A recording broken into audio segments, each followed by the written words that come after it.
the leader, Schiavoni, and the assistant leader, Tavares, for their comments this morning and for including me in this very important press conference. A better MBR for a better Ohio. There are three key points that I'd like to focus on that deal with economic development.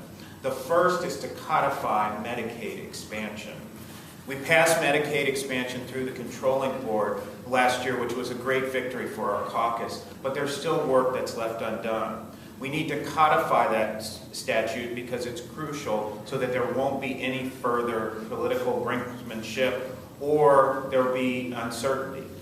Expanding Medicaid will create thousands of jobs in Ohio, but if we don't make it permanent, there will be uncertainty, and that uncertainty will have a negative impact on the job market and job creation. The second point is a revolving loan program for small businesses.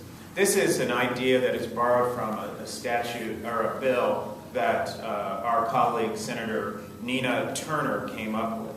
A revolving loan fund would be created to provide microloans to Ohio small businesses to help them overcome capital hurdles, to expand their operations, create jobs in our communities.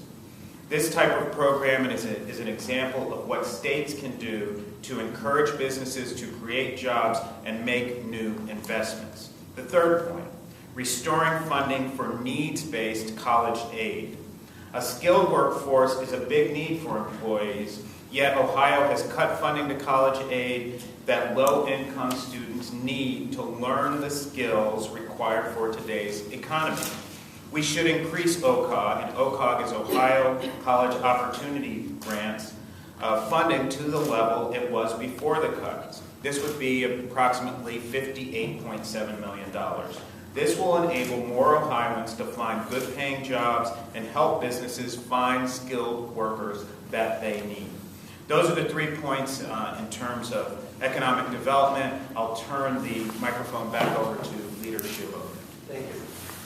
And the last thing I'm going to discuss before we're going to take some questions is effective schools. Now, I sat on the education committee for the past 4.5 years, and this is something that I've seen a lot of talk, but not a lot of action. You know, we always talk about making sure that we have more funding and an adequate amount of funding for early childhood education. We're supposed to be building foundation and giving every kid the opportunity to succeed. We're not doing that at adequate levels, and we need to make sure that that's included in the MBR. We need to put some sort of funding behind the third grade reading guarantee. After talking to superintendents, principals, and teachers, they feel like we are constantly changing the target and layering requirements on top of one another. And we're taking their ability away to do exactly what they went to school for, to teach and to be creative and to educate and to help kids and foster a great relationship between the teacher and the student. They're so worried about teaching to the new requirements that we're always putting forward that they're losing that ability. So that's something we need to include in the MBR. And finally, charter school accountability and oversight.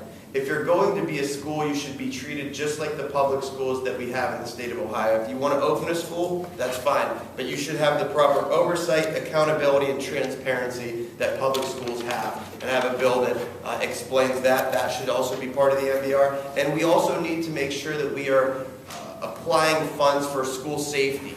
If you remember, we had hours and hours of testimony regarding school safety in which we did nothing about. I shouldn't say we did nothing. We did very little when we made the investments for Mark's radios and communication systems, but we didn't make the robust we didn't invest properly. We didn't make that investment that superintendents, teachers, and parents wanted.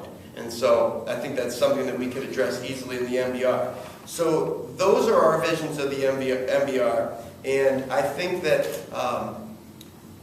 we're trying to take this approach that we want to work with the majority, we want to work with the governor, we want our ideas to be included as part of the MBR, which is only fair because we all represent the same amount of people in the state of Ohio. And so those are the things that we're going to be trying to push.